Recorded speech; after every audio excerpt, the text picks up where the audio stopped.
Okay, in this now, for the bottom perspective, how to sabotage the mount. If my partner is on my right or 9 o'clock, I'm gonna try to elevate my right leg and tuck my right elbow and try to walk away from the person. As much as I can, I'm gonna do that. Okay? If it switches to my left, I'll switch legs again. In this case, lift my leg up and try to tuck my left elbow down.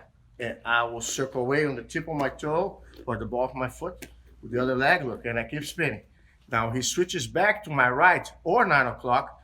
I'll switch my legs, crunch, and tuck my elbow and my legs together as much as I can. And I'm gonna keep spinning away. That will keep the partner at bay.